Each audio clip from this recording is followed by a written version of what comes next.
لله الحمد لله نحمده ونستعينه ونستغفره ونؤمن به ونتوكل عليه ونعوذ بالله من شرور أنفسنا ومن سيئات أعمالنا من يهده الله فلا مضل له ومن يضلل فلا هادي له وأشهد أن لا إله إلا الله وأشهد أن محمدا عبده ورسوله اللهم صل على محمد وعلى آل محمد كما صليت على إبراهيم وعلى آل إبراهيم إنك حميد مجيد اللهم بارك على محمد وعلى آل محمد كما باركت على إبراهيم وعلى آل إبراهيم إنك حميد مجيد أما بعد فإن خير الحديث كتاب الله وخير الهدي هدي محمد صلى الله عليه وسلم وشر الأمور محدثاتها وكل أمر محدثة بدعة وكل بدعة ضلالة وكل ضلالة في النار رب اشرح لي صدري ويسر لي أمري واحلل عقدة من لساني يفقهوا قولي واجعل لي وزيرا من أهلي هارون أخي واشدد به أزري وأشركه في أمري كي نسبحك كثيرا ونذكرك كثيرا سبحانك لا علم لنا إلا ما علمتنا إنك أنت العليم الحكيم أعوذ بالله من الشيطان الرجيم بسم الله الرحمن الرحيم كل من عليها فان ويبقى وجه ربك ذو الجلال والإكرام صدق اللہ مولانا العظیم. ہماری یونیورسٹی میں ایک حادثہ ہوا 2 دن پہلے. ہمارے عظیم بھائی اور دوست پروفیسر محمد اقبال طاہر جو میٹرولوجیکل انجینئرنگ ڈپارٹمنٹ میں پہلے چیئرمین رہے وہ اس دنیا سے رخصت ہو گئے، جس کے لیے میں نے پچھلے جمعے آپ دوستوں سے دعا کی درخواست کی تھی. تو اس آنے سے جو سبق ہمیں ملتا ہے کیا ہے؟ قرآن حکیم نے ہمارے سامنے اس حقیقت کو نمایاں کیا کل من علیہا فان، اس کائنات کی ہر چیز سوائے اللہ کی ذات کے فانی ہے. ہر ذی نفس اس دنیا سے جانا ہے. عموماً ایسے موقعوں پر ہماری زبان سے کچھ کلمات ادا ہوتے ہیں کہ وہ جی وقت سے پہلے چلا گیا، موت ابھی نہیں آنی چاہیے تھی. یاد رکھیے اس قسم کی باتیں ایک مسلمان کو زیب نہیں دیتی، اس لیے کہ اللہ کے ہاں اس کا ایک نظام ہے، اس کے اپنے فیصلے ہیں جن میں ہمارا کوئی عمل دخل قطعی طور پر نہیں ہے. ہم ہزار چارہ کریں، ہم ہزار تدبیر کریں تو آپ سنتے رہتے ہیں کہ تدبیر کند بندہ تقدیر کند حل، مین پرپوزز گاڈ ڈسپوزز. اس سے یہ پتہ چلتا ہے کہ اللہ کے اپنے فیصلے ہیں، اس کا ایک نظام کائنات ہے، اس میں دخل دینے کی کسی دوسرے انسان کو اجازت نہیں. ان اللہ علی کل شیء قدیر یرید اللہ ما یشاء، اللہ جو چاہتا ہے وہ کر گزرتا ہے، وہ کائنات کی ہر چیز پر قادر ہے. اس اعتبار سے اس قسم کے کلمات پہلی بات یہ ہے کہ ہماری زبان پر نہیں آنے چاہیے کہ جی ہم نعوذ باللہ من ذالک یہ کہیں وقت سے پہلے آدمی چلا گیا. یہ دن اس کے مرنے کے نہیں تھے. سوچنا صرف یہ چاہیے کہ اللہ تعالیٰ کے فیصلے اس کے وقت کے مطابق ہوتے ہیں، اور اللہ نے اس حقیقت کو بھی اس انداز سے بیان کیا ہے کہ اذا جاء اجلهم لا يستاخرون ساعة ولا يستقدمون، کہ جب کسی فرد کا کسی قوم کا مقررہ وقت آ جاتا ہے تو وہ اپنے اس اللہ کے متعین کیے وقت سے 1 ساعت پہلے، 1 لمحہ پہلے یا 1 لمحہ بعد نہیں آتا. تو پہلی بات تو ہمیں یہ ذہن نشین کر لینی چاہیے کہ اس قسم کی بات ہماری ذہن میں پیدا نہیں ہونی چاہیے کہ نعوذ باللہ من ذالک وہ وقت سے پہلے چلا گیا۔ اللہ کے فیصلے پر انسان کو کوئی دخل نہیں ہے۔ اس کے ساتھ جو دوسری بات ذہن میں آتی ہے کہ جانا تو ہر انسان کو ہے، اور اس کائنات میں پیغمبر اللہ کے برگزیدہ بندے ہوتے ہیں، اللہ کے منتخب لوگ ہوتے ہیں، وہ بھی اسی راستے سے گئے۔ اور سب سے بڑی بات کہ خود رسول اکرم صلی اللہ علیہ وسلم کی ذات اقدس، جنہیں اللہ کے محبوب ہونے کا شرف حاصل تھا، وہ بھی اس دنیا سے چلے گئے۔ کوئی قوت دنیا کی انہیں بھی روک نہیں سکی۔ رسول اکرم صلی اللہ علیہ وسلم اس دنیا سے تشریف لے گئے تو مدینہ طیبہ کے اندر ایک پریشانی کا عالم تھا۔ صحابہ کرام رضوان اللہ اجمعین وہ سب مدینہ یونیورسٹی کے فارغ التحصیل، اتنے پڑھے لکھے، قرآن و حدیث کے ماہرین، اس کے باوجود ہم دیکھتے ہیں کہ ان کے اندر بھی بے چینی، بے قراری۔ حضرت عمر رضی اللہ تعالیٰ جیسا انسان تیش میں آ گئے، غصے میں آ گئے کہ جو آدمی یہ کہے گا کہ رسول اکرم صلی اللہ علیہ وسلم دنیا سے چلے گئے، میں اس کی گردن اڑا دوں گا، ہاتھ میں تلوار پکڑی ہوئی۔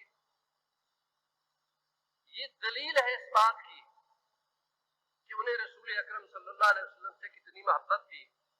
لیکن اب اس معاملے میں ہوش پر جوش غالب آ گیا، دل اس بات کو تسلیم نہیں کرتا تھا کہ میرے سامنے کوئی آدمی یہ کہے کہ نعوذ باللہ من ذالک صلی اللہ علیہ وسلم دنیا سے چلے گئے۔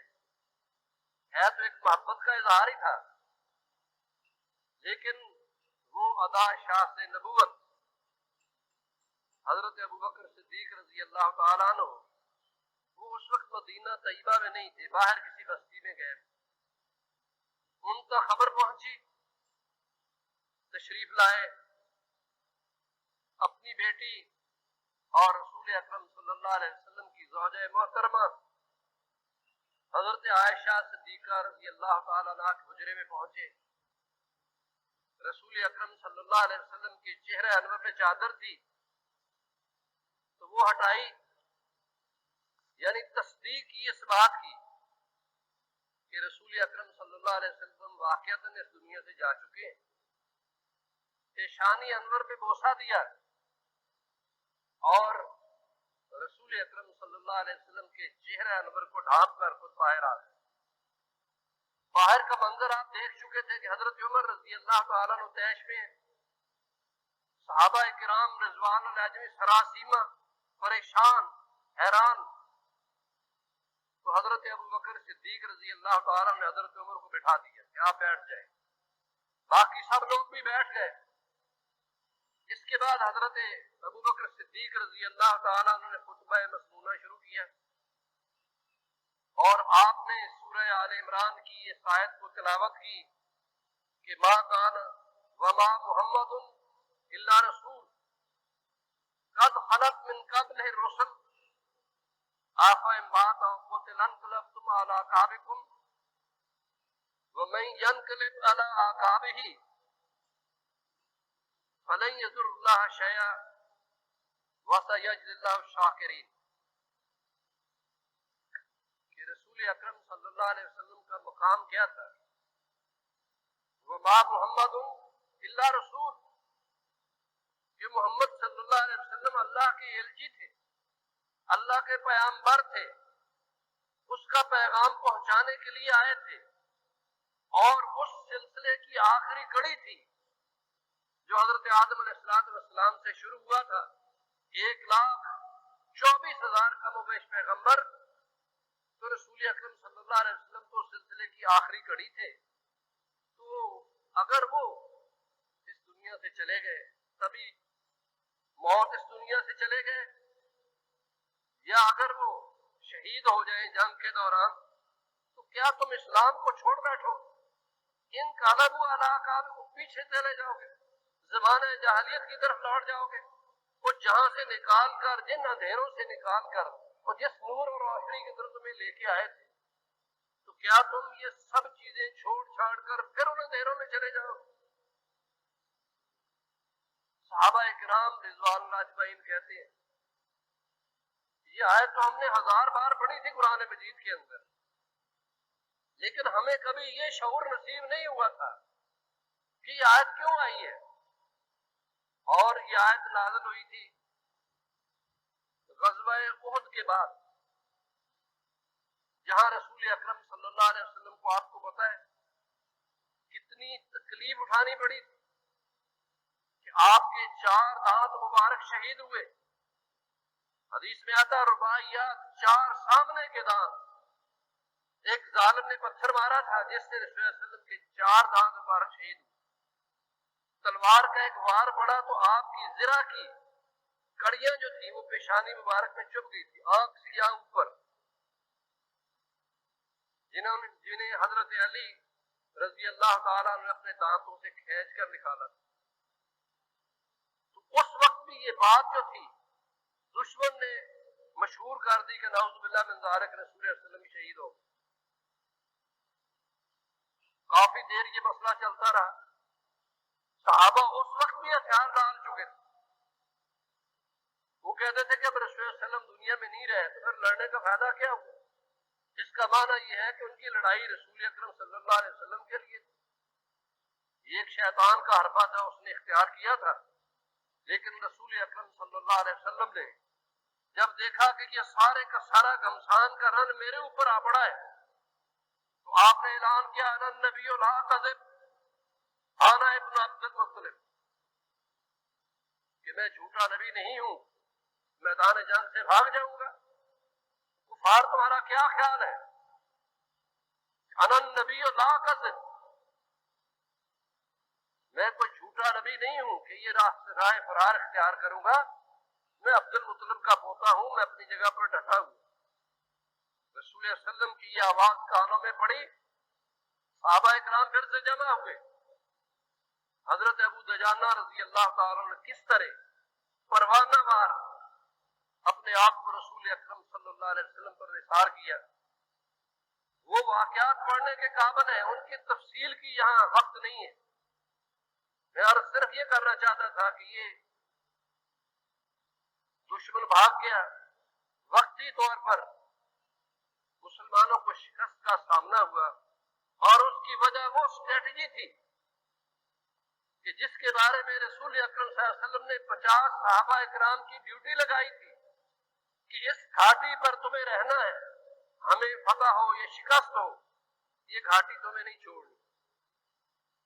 اور جب صحابہ نے دیکھا کہ ہمارا پلہ بھاری ہو گیا تو اس میں سے سوائے 4-5 کے باقی سارے کے سارے مال غنیمت کی طرف لوٹ گئے۔ تو خالد بن ولید جو اس وقت تک ایمان نہیں لائے تھے، اس گھاٹی سے انہوں نے پشت سے آ کے حملہ کیا رسول اکرم صلی اللہ علیہ وسلم اور آپ کے سارے ساتھیوں پر، جس وجہ سے یہ سچویشن پیدا ہوئی تھی۔ اس سے اللہ تعالیٰ نے کچھ باتیں ہمیں ویسے بھی سمجھائی تو دیکھو رسول اکرم صلی اللہ علیہ وسلم کے فرمان کو جب نہیں مانو گے پریشانی تمہیں آئے گی۔ پیغمبر کو تو جو ہونا ہے وہ تو جانتا ہوں میں، کہا کہ اللہ کے نبی آپ بات کیجئے، تبلیغ کیجئے لوگوں کا، کسی قسم کی تکلیف اور اذیت سے آپ کو پریشان ہونے کی ضرورت نہیں۔ اللہ نے گارنٹی دی تھی کہ واللہ یعصمک من الناس، کہ ہم آپ کی لوگوں سے حفاظت کریں گے۔ پیغمبر کو تو یہ یقین تھا، لیکن وہ صحابہ کرام رضوان اللہ اجمعین جو صرف تقاضا بشریت سے یہ سمجھے کہ اب میدان ہم نے مار لیا ہے، جگہ چھوڑ دی۔ اب اس غزوے میں 70 صحابہ کرام شہید ہوئے، جن میں حضرت حمزہ رضی اللہ تعالیٰ عنہ جنہیں رسول اللہ علیہ وسلم نے سید الشہداء فرمایا، سید الشہداء، اور جس طریقے سے آپ کی میت کے مسئلہ کیا گیا، ہند بنت ابی سفیان نے کیا کیا؟ ناک کان کاٹ کر گلے کا ہار بنایا، کلیجہ چبانے کی کوشش کی، نگل نہیں سکی۔ تو اس غزوے کے بعد اللہ تعالیٰ کی طرف سے یہ آیت نازل ہوئی تھی کہ ما محمد الا رسول قد خلت من قبل الرسل افإن مات أو قتل انقلبتم على أعقابكم، کہ محمد صلی اللہ علیہ وسلم کی حیثیت تمہارے درمیان ایک میرے پیغمبر کی ہے، ایک ایلچی کی ہے، یہ ایک میرا سفیر ہے، میرا پیغام تمہیں پہنچانے کے لیے آیا ہے، اور ان سے پہلے جتنے بھی انبیاء ہیں قد خلت من قبل الرسل، وہ سب جا چکے اس دنیا سے۔ اور اگر آج ایسا ہو جائے آفا مات، اگر یہ بھی دنیا سے چلے جائیں تبھی موت، اور قتلا میدان جہاد میں شہید ہو جائے تو انقلبتم علی اعقابکم، تم سارا اسلام چھوڑ دو گے۔ یہ اسلام چھوڑنے کا مسئلہ نہیں ہے۔ اب حضرت ابوبکر صدیق رضی اللہ تعالیٰ نے جب آغاز کیا خطبے کا، یہ آیت سنائی تو صحابہ کرام کے دل مطمئن ہو گئے۔ صحابہ کہتے ہیں کہ اس سے پہلے 1000 مرتبہ ہم نے یہ آیت پڑھی تھی، لیکن ہمیں اس کا یہ مفہوم سمجھ ہی نہیں آیا تھا جو آج حضرت ابوبکر رضی اللہ تعالیٰ نے بیان کیا۔ بہرحال حضرت ابوبکر صدیق کا ایک مقام ہے کہ جو رسول اکرم صلی اللہ علیہ وسلم کے ساتھ ان کو اللہ تعالیٰ نے یہ جو صدیقیت کا انعام دیا تھا، وہ غار ثور کی رفاقت کس کے حصے میں آئی؟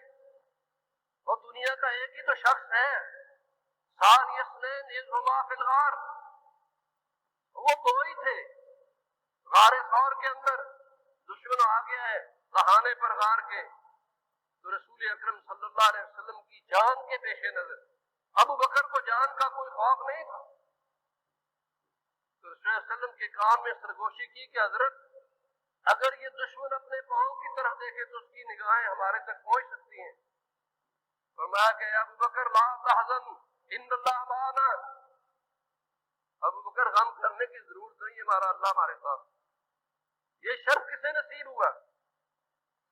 میں عرض یہ کرنا چاہتا تھا، رسول اکرم صلی اللہ علیہ وسلم کی مزاج شناس یہ حضرت ابو بکر صدیق رضی اللہ تعالیٰ، حدیث میں یہ بات آتی ہے کہ جب یہ سورت نازل ہوئی سورہ فتح، اذا جاء نصر اللہ والفتح ورأيت الناس يدخلون في دين الله افواجا فسبح بحمد ربك واستغفر انه كان توابا۔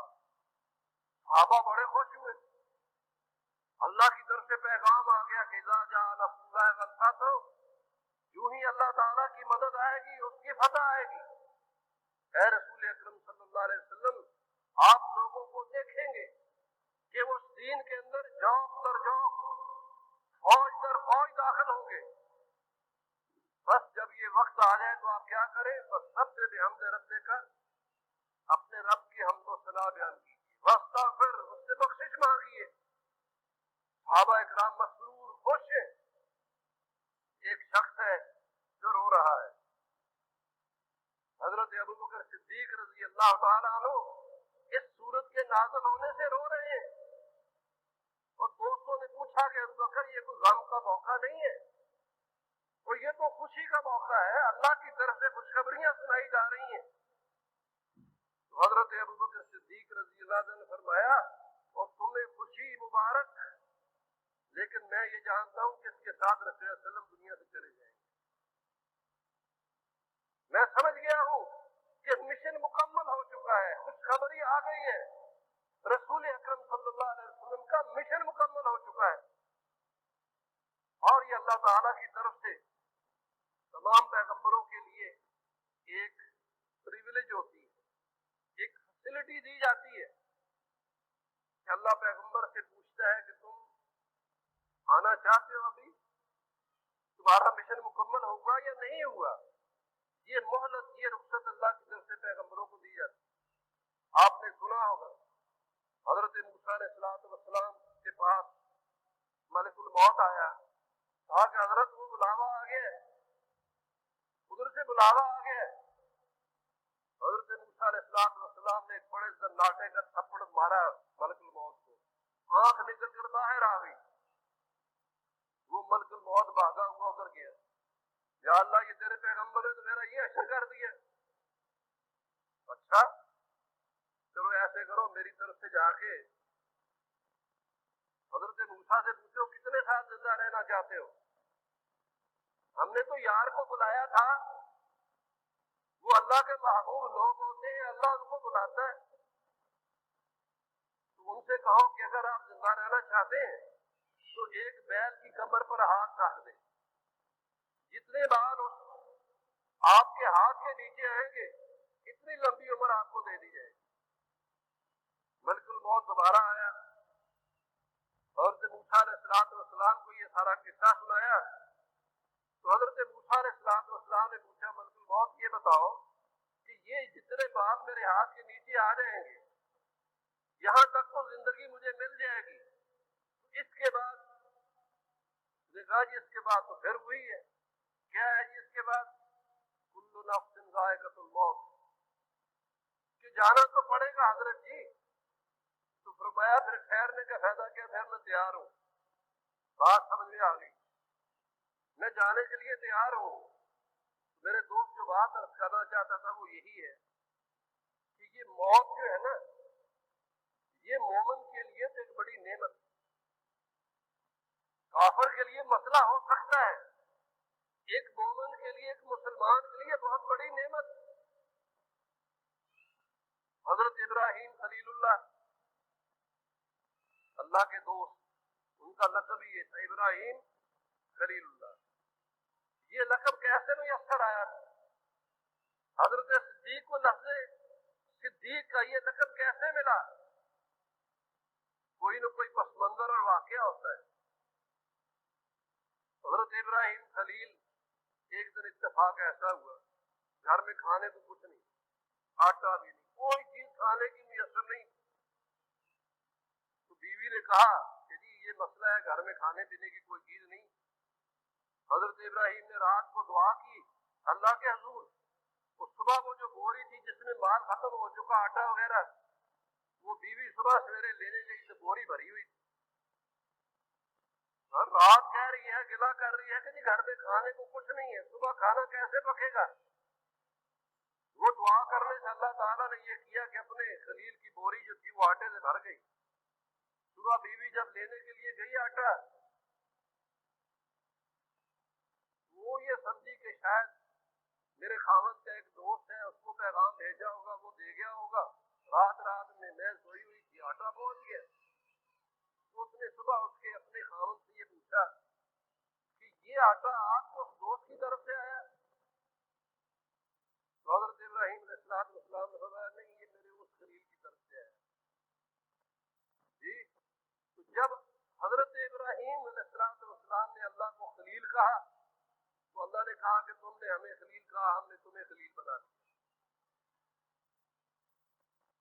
اب اتفاق ایسا ہوا کہ ملک الموت ان کے پاس بھی آ گیا، حضرت جی بلاوا آ گیا، آپ جانا چاہتے ہیں؟ تو حضرت ابراہیم علیہ السلام نے وہ حضرت موسیٰ والا کام نہیں کیا، وہ خلیل تھے اور حضرت موسیٰ کلیم تھے، وہ بڑے جلالی پیغمبر تھے، یہ بڑا شمالی پیغمبر تھے، صلی اللہ علیہ وسلم کے جد امجد ہے۔ تو حضرت ابراہیم علیہ السلام نے ملک الموت سے کہا کہ یا پہلے میری جان قبض کرنے سے پہلے ایک سوال ہے، اس کا جواب ذرا اوپر سے لا دو۔ وہ سوال کیا ہے جی؟ سوال یہ ہے کہ جا کے ذرا اللہ سے یہ پوچھنا، حل رائتا خلیلا یمیت خلیلہ، کہ میرے دوست سے یہ پوچھنا کیا کبھی کسی دوست کو دیکھا ہے کہ وہ دوست کی جان قبض کر لے، اس کو مار ڈالے؟ دیکھیں کتنا خوبصورت سوال ہے، یعنی دوست ہے، جانی اور جگری یار ہے، اور یہ کیسے ہو سکتا ہے کہ ایک جانی اور جگری یار جو ہے وہ دوسرے دوست کو مار ڈالے؟ تو جب حضرت ملک الموت وہاں پہنچے اللہ کے پاس، تو اللہ تعالیٰ کو یہ بات سنائی اپنے خلیل کی، تو اللہ تعالیٰ نے کہا کہ اچھا ملک الموت، ایک سوال میری طرف سے بھی جا کے اپنے دوست سے پوچھانا۔ وہ سوال کیا ہے؟ سوال کا جواب نہیں تھا، سوال تھا۔ تو ملک الموت کو اللہ تعالیٰ نے یہ کہا کہ تم جا کے میرے خلیل سے یہ کہنا، حل رائتا خلیلا ينکر لقاء خلیلہ، اس سے پوچھنا کسی ایسے دوست کو دیکھا ہے جو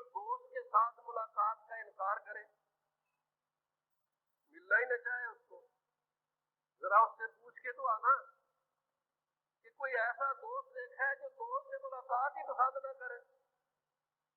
تو جب حضرت ملک الموت آئے حضرت ابراہیم علیہ السلام کے پاس تو انہوں نے یہ سوال اللہ کی طرف سے جب سنایا تو حضرت ابراہیم تڑپ اٹھے. فرمایا کہ آلان اخبر کہ دیر نہ کرو، اسرائیل جلدی کرو، فوراً میری روح قبض کرو. اس کا معنی یہ کہ فاصلے تو مٹ گئے، یہ تو ان کی ملاقات ہے دوست کی. دوستوں میں عرض یہ کرنا چاہتا تھا کہ یہ موت جو ہے نا یہ میرے اور آپ کے لیے یہ جدائی کا باعث تو بنتی ہے. علامہ اقبال رحمۃ اللہ علیہ نے بڑی خوبصورت باتیں اس ناطے میں کہی ہیں کہ عارضی فرق کو دائم جان کر روتے ہیں ہم. تو یہ عارضی فرقت ہے. تو اصل تو ملاقات جو ہے جو مشکل زندگی ہے وہ تو آخرت کی زندگی ہے. یہ تو 2-4 سال ہے جی، یہ تو 2-4 دن کی باتیں ہیں. وہ کوئی 4 دن پہلے چلا گیا، کوئی 4 دن بعد میں جائے گا. وہ حضرت ابراہیم خلیل سے پوچھو اس لذت کو، وہ کون سی لذت تھی کہ جی یار کی ملاقات ہے اور یار کی ملاقات سے انکار کون کر سکتا ہے. فرمایا کہ اسرائیل آلان فقبل، جلدی کرو، دیر نہ کرو، فوراً میری روح قبض کرو. اس لیے جو دوست اور بھائی ایمان سلامت لے کے دنیا سے جاتا ہے اس بارے میں کسی کو کوئی پریشانی نہیں ہونی چاہیے. وقتی پریشانیاں ضرور ہیں، یہ ہماری کوئی دنیا کی مجبوریاں ہو سکتی ہیں، لیکن اللہ کی کوئی مجبوری نہیں ہے. اللہ کی کوئی مجبوری نہیں ہے. تو اس قسم کی باتوں سے میری گزارش تھی کہ اجتناب کرنا چاہیے کہ زبان پر ایسے کلمات نہیں آنے چاہیے جس سے نعوذ باللہ من ذالک ہم اپنا ایمان خراب کریں. یعنی وقت سے پہلے چلا گیا، اس کو تو پہلے موت آ گئی، بچوں کا کیا ہوگا، بیوی کا کیا ہوگا، پیچھے رشتے دار کیا ہوں گے. اللہ کو ان چیزوں کا پتہ نہیں ہے. رسول اکرم صلی اللہ علیہ وسلم آپ کے کوئی نرینہ اولاد سلامت نہیں بچی. جی، رسول اکرم صلی اللہ علیہ وسلم کی کوئی نرینہ اولاد سلامت نہیں تھی. یہ بھی قرآن مجید کے اندر سورہ احزاب اٹھا لیں. ما کان محمد ابا احد من رجالکم ولکن رسول اللہ وخاتم النبیین، کہ رسول اکرم صلی اللہ علیہ وسلم تمہارے میں سے کسی آدمی کے باپ نہیں ہے، لیکن وہ لاکھ رسول اللہ، وہ تو اللہ کے ایک ہی پیغمبر ہے، اس کے خاتم النبیین ہے. یہ مقام میں نے دیا ان کو. یہ اس لیے واضح کر دیا کہ رسول اللہ علیہ وسلم کے بعد جو ہے کوئی نبوت آنے والی نہیں.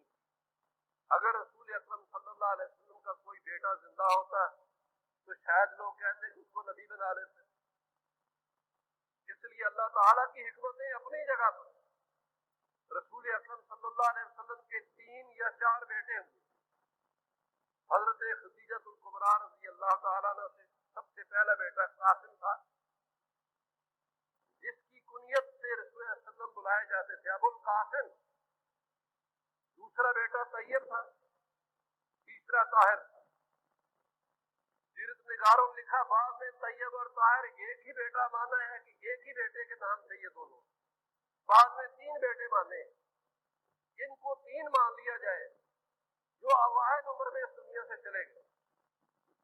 اور حضرت ماریہ قبطیہ رضی اللہ تعالیٰ عنہ جو روم کے بادشاہ نے ایک لوڈی رسول اکرم صلی اللہ علیہ وسلم کو ہدیۃً بھیجی تھی، جس سے آزاد کر کے رسول اللہ علیہ وسلم نے اپنی اس کو زوجیت کا شرف بخشا. ان میں سے ایک بیٹا پیدا ہوا جس کا نام آپ نے جد امجد کے نام پہ رکھا، ابراہیم. اب آپ دیکھیے کہ کس کو اپنا بیٹا عزیز نہیں ہوتا. اولاد سے محبت جس کو نہیں ہوتی، اس محبت کا اندازہ ہم لگا نہیں سکتے، اس لیے کہ ہمارے پیمانے چھوٹے ہیں، ہمارا ضرب چھوٹا ہے. رسول اکرم صلی اللہ علیہ وسلم کی سب سے چہیتی اولاد، ساری چہیتی ہوتی ہے ماں باپ کے لیے، لیکن وہ اس لیے کہ وہ باقی سے زیادہ دیر زندہ رہی، وہ حضرت فاطمہ رضی اللہ تعالیٰ عنہ. رسول اکرم صلی اللہ علیہ وسلم کو کتنی محبت تھی آتی تھی بابا کے پاس تو رسول اللہ علیہ وسلم اس کے کھڑے ہو جاتے تھے، چادر بچھاتے تھے اس کے لیے. سب سے چھوٹی بیٹی تھی. وہ بڑوں کا احترام اکرام تو اپنی جگہ پر ہے. قوموا لسیدکم، رسول اللہ علیہ وسلم نے فرمایا کہ تمہاری قوم کا سردار آقا ہے، اس کی تعظیم کرو، اٹھ کے اس کے استقبال کرو. لیکن یہ عجیب مسئلہ ہے کہ حضرت رسول اللہ علیہ وسلم کی چہیتی بیٹی آتی تھی تو رسول اکرم صلی اللہ علیہ وسلم اس کے لیے کھڑے ہو جاتے. یہ پیار، یہ محبت کا جذبہ ہے. فرمایا فاطمہ تو قرۃ منی، فاطمہ میری لخت جگر ہے. من اذاها فقد اذانی، جس نے فاطمہ کو اذیت دی اس نے مجھے تکلیف پہنچائی. یہ ہے اس پیار کا اظہار، یہ اس محبت کا اظہار. اور حضرت علی رضی اللہ تعالیٰ عنہ حضرت فاطمہ کی زندگی میں دوسری شادی نہ کر سکے، صرف اس وجہ سے کہ کہیں رسول اکرم صلی اللہ علیہ وسلم کا دل نہ دکھ جائے. اجازت کی اسلام نے دی ہوئی تھی، لیکن رسول اللہ علیہ وسلم کے یہ الفاظ ان کو یاد تھے کہ فاطمہ تو قرۃ منی، فاطمہ میری لخت جگر ہے، یہ میری نور نظر ہے. من اذاها فقد اذانی، جس نے اس کو اذیت دی اس نے مجھے اذیت دی. عرض یہ کر رہا تھا کہ رسول اللہ علیہ وسلم کے ہاں حضرت ماریہ قبطیہ سے بیٹا پیدا ہوا جس کا نام آپ نے ابراہیم رکھا. تقریباً 2.25 سال، پرومزن چائلڈ، بودھار بروا کے چکنے چکنے پاس. کیا رسول اللہ علیہ وسلم کو بیٹا عزیز نہیں، اس سے کوئی پیار نہیں تھا؟ اب اللہ کی طرف سے اس کو بھی بلاوا آ گیا. ازواج مطہرات اکٹھی ہو گئی. رسول اکرم صلی اللہ علیہ وسلم سے ایک التجا کی گئی کہ اللہ کے نبی آپ کی کوئی نرینہ اولاد نہیں، یہ بیٹا اللہ کی طرف جا رہا ہے. آپ کو اللہ نے ایک دعا دی ہے جو ہر پیغمبر کو دی جاتی ہے کہ اگر کوئی مشکل وقت آ جائے جس سے یہ پیغمبر سمجھتا ہے میں باہر نہیں نکل سکتا، وہ اللہ سے اس دعا کے ذریعے مانگے تو اللہ اس کی مشکل کو حل کر دیتا ہے. حضرت آپ کے پاس ایک دعا ہے، آپ اللہ سے التجا کیجیے کہ اللہ اس بیٹے کو زندگی دے، آپ کا ایک نور نظر باقی رہے. رسول اللہ علیہ وسلم نے بیٹے کو آنکھوں میں اٹھایا ہوا ہے، آنکھوں میں بیٹے نے دم توڑ دیا. رسول اللہ علیہ وسلم نے دعا نہیں مانگی. ازواج مطہرات سے خطاب کر کے فرمایا کہ وہ دعا میں نے امت کے لیے رکھی ہے، میں قیامت کے دن مانگوں. گویا وہ بیٹا رسول اللہ علیہ وسلم نے امت سے قربان کر دیا. محبت کیا تھی؟ میں نے آپ سے عرض کیا ہمارے پیمانے چھوٹے ہیں، ہمارا سر چھوٹا ہے، میرا باتوں کو سمجھ نہیں سکتے. لیکن جو دوست عربی سمجھتے ہیں، جن کو احادیث سے روح شناسی ہے، وہ اس چیز کی طے میں پہنچ سکتے ہیں کہ بیٹا ہاتھوں میں دم توڑ گیا. رسول اکرم صلی اللہ علیہ وسلم کو کتنا دکھ ہوا. بیٹے کو ہاتھوں میں اٹھائے ہوئے کہتے کہ یا ابراہیم انا لفراقک لمحزونون، بیٹے ابراہیم تیری جدائی میں بہت غمزدہ. یا ابراہیم انا لفراقک لمحزونون، لفظ انا پر غور کیجیے، تاکیدی ہے. لام پر غور کیجیے، تاکیدی ہے. لمحزونون، تو بیٹے ابراہیم تیری جدائی میں بہت زیادہ غمزدہ ہوں. ان العین تدمع، آنکھوں سے مجھے آنسو کی جھڑی لگی ہوئی ہے، آنکھوں سے آنسو رواں ہے. والقلب یخشا، میرا دل شدت غم سے پھٹ رہا ہے. والقلب یخشا، شدت غم سے میرا دل پھٹ رہا ہے. ولا نقول الا ما یرضی به ربنا، لیکن میری زبان سے سوائے اس کلمے کی کوئی بات نہیں نکلے گی جس سے میرا پروردگار راضی ہوتا ہے. اور وہ کلمہ کیا ہے کہ انا للہ و انا الیہ راجعون، ہم سب اللہ تعالیٰ کے لیے ہیں، ہم سب کو اللہ ہی کی طرف لوٹ کر جانا ہے. غم آپ کو ہوگا، تسلیم. غم مجھے بھی ہے، یہ بھی تسلیم. غم کس کو نہیں ہوتا دوستوں کے جانے کا؟ خامد کے جانے کا دکھ کس کو نہیں ہوتا؟ باپ کے جانے کا دکھ کس کو نہیں ہوتا؟ دوستوں کے جانے کا غم کس کو نہیں ہوتا؟ اولاد کے جانے کا غم کس کو نہیں ہوتا؟ خود رسول اکرم صلی اللہ علیہ وسلم کی مثال کہ لخت جگر ہاتھوں میں رخصت ہو گیا، فرمایا کہ بیٹا تیری جدائی میں بہت غمزدہ ہوں. آنکھوں سے آنسو روا ہے، دل شدت غم سے پھٹ رہا ہے، لیکن زبان پر تانے ہیں، زبان پہ مہر لگی ہوئی ہے، وَلَا نَقُولُ إِلَّا مَا يَرْضَىٰ إِلَيْهِ رَبُّنَا، اور زبان سے صرف وہ کلمہ ادا کروں گا جس سے میرا پروردگار راضی ہے۔ اور سورہ بقرہ میں یہ بات کہی، وَلَنَبْلُوَنَّكُمْ بِشَيْءٍ مِّنَ الْخَوْفِ وَالْجُوعِ وَالنَّقْصٍ مِّنَ الْأَمْوَالِ وَالْأَنفُسِ وَالثَّمَرَاتِ وَبَشِّرِ الصَّابِرِينَ الَّذِينَ إِذَا أَصَابَتْهُمْ مُصِيبَةٌ قَالُوا إِنَّا لِلَّهِ وَإِنَّا إِلَيْهِ راجعون۔ اے نبی اکرم صلی اللہ علیہ وسلم، ان کو بتا دیجیے ہم تمہاری ضرور اور ضرور آزمائش کریں گے۔ کس طرح آزمائش کریں گے؟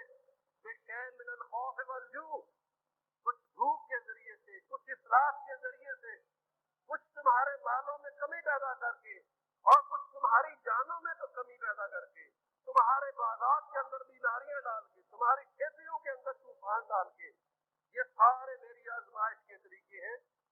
لیکن فرمایا کہ وہ لوگ وَبَشِّرِ الصَّابِرِينَ، جو ان مصیبتوں پہ صبر کرتے ہیں۔ ابا جی چلے گئے تو صبر کا دامن تھام لیا، بیٹا چلا گیا تو صبر کا دامن تھام لیا، بیوی چلی گئی تو صبر کا دامن تھام لیا، خامد رخصت ہوا تو صبر کا دامن تھام لیا، اور لاہ پناہ نہیں ہوئے، کوئی چیخ و پکار نہیں کی۔ رسول اکرم صلی اللہ علیہ وسلم نے فرمایا کہ من لاطم الخدودا وشق الجیوبا ودعا بدعوى الجاہلیہ فلیس منا، کہ جس نے مصیبت کے وقت، ایسی پریشانی کے وقت اپنے گریباں کو چاک کیا، لاطم الخدود، اپنے رخساروں پر تھپڑ مارے، اپنے بالوں کو نوچا، اور زمانہ جاہلیت کے ذریعے اونچی آواز لگا کے بین کیے، فلیس منا، میری امت کا فرض نہیں۔ کیا سکھا گئے؟ اپنے اسوہ حسنہ سے سکھا دیا کہ بیٹا مجھے بھی عزیز ہے، یہ میرا لخت جگر تھا، میرا نور نظر تھا، میں نے اس کو امت سے قربان کر دیا، میں اس کی زندگی کے اللہ سے بھیک مانگ سکتا تھا لیکن نہیں مانگی ہے، لیکن اس کے ساتھ وہ الفاظ نکلے ہیں دل کی گہرائیوں سے نکلے کہ بیٹا تیری جدائی میں بہت غم زدہ ہوں، آنکھوں سے آنسو روا ہے، دل شدت غم سے پھٹ رہا ہے، لیکن میری زبان سے اس کلمے کے علاوہ کوئی بات نہیں نکلے گی الا ما یرضی بہ ربنا، جس سے میرا پروردگار راضی ہوتا ہے۔ اور وہ یہ ہے کہ انا للہ، یہ وہ حقیقت ہے جو ہر دوست کو سمجھ لینی چاہیے کہ ہم سب اللہ کے لیے ہیں، وَإِنَّا إِلَيْهِ رَاجِعُونَ، ہم سب کو اسی کی طرف لوٹ کے جانا ہے۔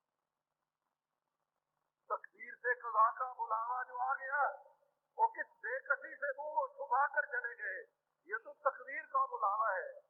یہاں کسی کی کوئی پیش نہیں چلتی، یہاں سوائے صبر کے چارہ کار نہیں ہے، اور جو مومن صبر کرتا ہے، رسول اکرم صلی اللہ علیہ وسلم نے فرمایا کہ مومن کی نشان یہ چیز کہ اگر اسے تکلیف آتی ہے اس پر وہ صبر کرتا ہے، اس کو اجر ملتا ہے۔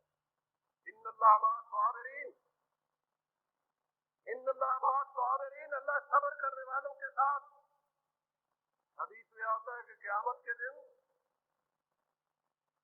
فرشتے اعلان کریں این الصابرون، این الصابرون، وہ صبر کرنے والے کہاں ہیں؟ صبر کرنے والے کھڑے ہو جائیں گے جب پھر کوئی نئی مصیبت آنے والی، کھڑے ہو جائیں گے، گھبرا جائیں گے، پھر اعلان کیا ہوگا؟ جو صبر والے زیادہ ہو جائیں گے، اللہ کہے گا تم بغیر حساب کے جنت میں چلے جاؤ، اور تمہارا حساب کوئی نہیں، انما توفی الصابرون اجرهم بغیر حساب، قرآن کہتا ہے کہ صبر کرنے والوں کے لیے اجر کیا ہے؟ اللہ صبر کرنے والوں کے ساتھ ہوتا ہے، اور قیامت کے دن فرشتے کہیں گے، علیحدہ کر کے گروپ کر دیں گے ان کا، اور جب وہ پریشان ہوں گے تو اللہ کی طرف سے اعلان ہوگا کہ تم سارے کے سارے بغیر حساب کے جنت میں چلے جاؤ۔ یہ صبر کرنے والوں کا اللہ تعالیٰ نے انجام قرآن مجید میں بیان کیا، رسول اللہ صلی اللہ علیہ وسلم نے بیان کیا۔ عرض یہ کر رہا تھا وَبَشِّرِ الصَّابِرِينَ الَّذِينَ إِذَا أَصَابَتْهُمْ مُصِيبَةٌ قَالُوا إِنَّا لِلَّهِ وَإِنَّا إِلَيْهِ رَاجِعُونَ، وہ جزا فضا نہیں کرتے، وہ شور و غوغا نہیں کرتے، وہ ہا ہو نہیں کرتے، وہ اپنے بال نہیں نوچتے، گردانوں کو نہیں پھاڑتے، وہ اس قسم کا کوئی اظہار نہیں کرتے، ہاں آنکھوں سے آنسو جاری ہیں، اس کا حق ہے خود رسول اکرم صلی اللہ علیہ وسلم کے آنسو جاری ہوتے۔ یہ بات بھی صحابہ نے پوچھی کہ اللہ کے نبی آپ رو رہے ہیں، فرمایا اگر تمہارے دل سے اللہ نے رحم نکال لیا تو میرا کیا قصور؟ رونا جرم نہیں ہے، اندر اندر رونا جو ہے وہ جرم نہیں ہے، لیکن وہ جو زمانہ جاہلیت کے طریقے سے ان کو اپنانا ہے ایسے موقع پر بالکل غلط ہے۔ بات کچھ لمبی ہو رہی، معذرت چاہتا ہوں، آج کچھ درد میرے دل میں سوا ہوتا ہے۔ کبھی آپ کو فرصت مل جائے زندگی میں، علامہ اقبال رحمۃ اللہ علیہ نے والدہ مرحومہ کی یاد میں بانگ دران ایک نظم لکھی ہے۔ بہت دنیا کا ذہین ترین انسان تھا، دیندار آدمی جس کو قرآن و سنت کی معرفت تھی۔ کبھی دل کی گہرائیوں میں ڈوب کر اس نظم کو پڑھیں گا۔ اس نے ایک موت کا فلسفہ بیان کیا، قرآن و سنت کی بات بیان کی کہ موت کا فلسفہ کیا ہے۔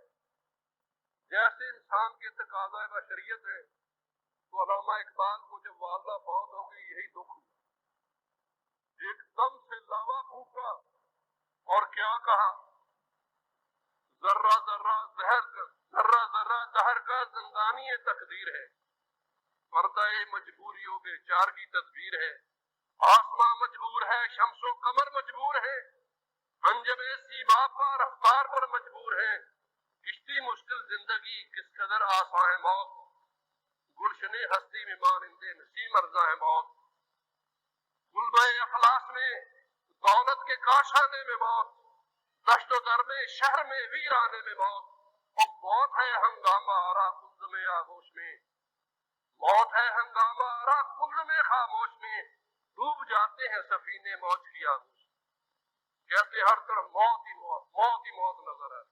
یہ زندگی تو بڑی مشکل ہو گئی، زندگی ایک آسان کام نہیں ہے، مرنا بڑا آسان ہے کہ والدہ میرے ہاتھوں سے چلی گئی، دیکھتے ہی دیکھتے پتہ ہی نہیں چلا۔ ہم اپنے عزیز و کارن کے لیے یہی تمنائیں رکھتے ہیں، لیکن علامہ رحمۃ اللہ علیہ کا جو اللہ تعالیٰ نے ایک دین کی سمجھ عطا کی تھی، پھر کہتے ہیں نئے مجال شکوہ ہے، نئے طاقت گفتار ہے، زندگانی کیا ہے توقع گروپ شار۔ اس کے بعد اس فلسفے پر آتے ہیں، کہتے ہیں کہ مرنے سے انسان ختم نہیں ہوتا، یہ وہ قرآن و سنت کا فلسفہ موت کا کہ یہ موت دائمی زندگی کا نام ہے۔ پھر آخر میں یہاں تک آتے ہیں کہ زندگی آگ کا انجام خاکستر نہیں، ٹوٹنا جس کا مقدر ہو یہ وہ گوہر نہیں، کہ یہ بالکل ختم ہو جانا، فنا ہو جانا، یہاں اس دنیا میں تو ہے، آخرت میں فنا نہیں ہے۔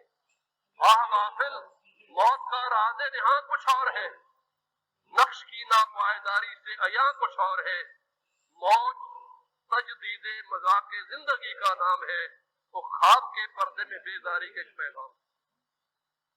تو یہ سمجھنا کہ یہ جانے والا ہمیشہ سے ہمارے پاس سے رخصت ہو گیا، نہیں، ہم نے اس کے پاس جانا ہے، ایک نئی زندگی کا آغاز ہوگا۔ قرآن کہتا ہے کہ جو آدمی صاحب ایمان ہے ہم اس کی اولاد کو، اس کے بیوی بچوں کو اس کے ساتھ ملا دیں گے، وہ سارے کے سارے جنت میں اسی ایک خاندان کی حیثیت میں رہیں گے۔ تو میرے دوست، افسوس کا اظہار تو فطرتی بات ہے، لیکن کوئی بات ایسی زبان پہ نہیں آنی چاہیے جس سے شریعت کی نفی ہوتی ہو۔ باقی بات رہ گئی ہے کہ جو دنیا سے چلا گیا وہ اس کے اللہ تعالیٰ کی طرف سے اتنی مہلت اس کو ملی تھی، ہم نے اب اس کی طرف جانا ہے، اس کا سامنا کرنا ہے۔ تو علامہ کہتے ہیں، دیکھیے کہ موت تجدید مذاق زندگی کا نام ہے، خواب کے پردے میں بیداری کے پیغام ہے۔ یہ والدہ کے اس ساری یعنی موت کا جو ان کو صدمہ ہوا، آخر میں کہتے ہیں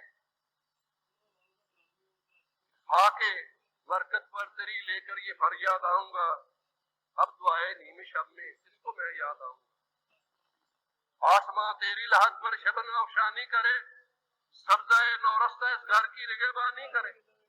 عرض یہ کرا تھا کہ اس کے بعد ہے دعا، آخری بات یہ ہے، ہم اپنے دوستوں، اپنے پیاروں، اپنے محبت کرنے والوں کے ساتھ رشتہ کیسے قائم کر سکتے ہیں؟ اس کی ایک صورت ہے جو رسول اکرم صلی اللہ علیہ وسلم نے ہمیں بیان کی ہے۔ حدیث میں آتا ہے وسلم نے فرمایا کہ اذا بات الانسان انقطع عمله الا بثلاث، کہ جب آدمی اس دنیا سے چلا جاتا ہے اس کی سارے عمل جو ہیں وہ منقطع ہو جاتے ہیں، عمل کی زندگی ختم ہو گئی. یہ جو دنیا عرص الآخرہ آخرت کی یہ کھیتی جو تھی اب اس کا وہ سارے کا سارا معاملہ ختم ہو. لیکن 3 چیزیں باقی رہتی ہیں. فرمایا صدقۃ جاریہ، اگر اس آدمی اپنی زندگی میں کوئی صدقہ کیا، مسجد کا پیسے لگائے تھے، کوئی کتابیں خرید کے دینی مدارس میں دے دی تھی، کوئی اس نے کنواں بنا دیا، کوئی اس نے دینی مدرسہ قائم کر دیا، کوئی دین کا ایسا کام جو اب بھی زندہ و پائندہ ہے، جب تک وہ چیز جاری اور ساری رہے گی اس کا ثواب اس کے نامہ اعمال میں پہنچتا رہے گا. اس کی اولاد کی طرف سے کوئی چیز اس کے نام سے دے دی جائے، مسجد میں پیسے لگا دیے جائیں، قرآن مجید خرید کر مسجد میں رکھ دیا، بخاری شریف خرید کر جو ہے دینی مدارس میں دے دی، جب تک لوگ پڑھتے رہیں گے یہ نامہ اعمال کے اندر ثواب جاری اور ساری رہے گا. فرمایا صدقہ جاریہ باقی رہتا ہے. دوسری بات فرمائی او تارک ولدن صالحا یدعو لہ، اپنے پیچھے نیک اولاد چھوڑ دی جو اس کے حق میں دعا کرتی ہے. سب سے بڑی بات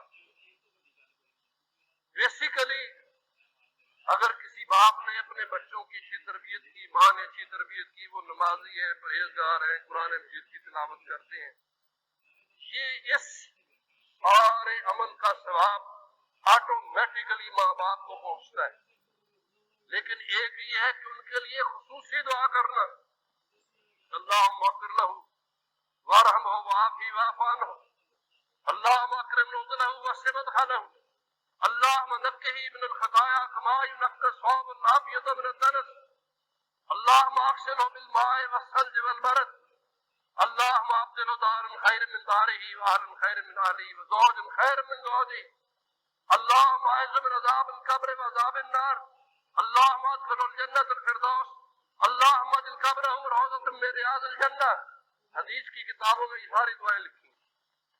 ہر نماز کے بعد جب جی چاہے، مردوں کے لیے تو یہ بھی حق ہے کہ وہ قبرستان آیا کرے، قبرستان کی زیارت کیا کرے.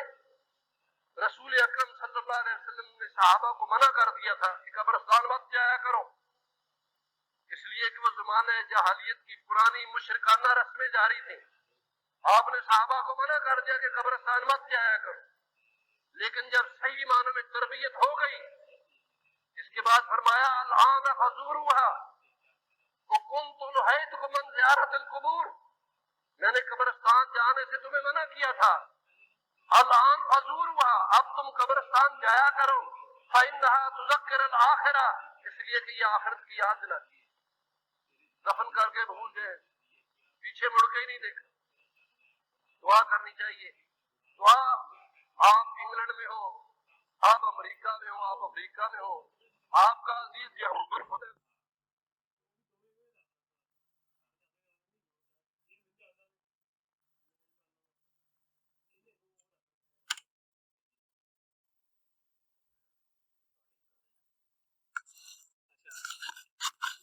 اس ਤੋਂ ਇਲਾਵਾ ਦੱਸੋ ਕਿ ਹੋਰ ਆਪਣੇ ਨਿਆਜ਼ ਸਾਹਿਬ ਨਾਲ ਤੁਸੀਂ ਬਿਲਕੁਲ ਨਹੀਂ ਯਾਨੀ ਕਿ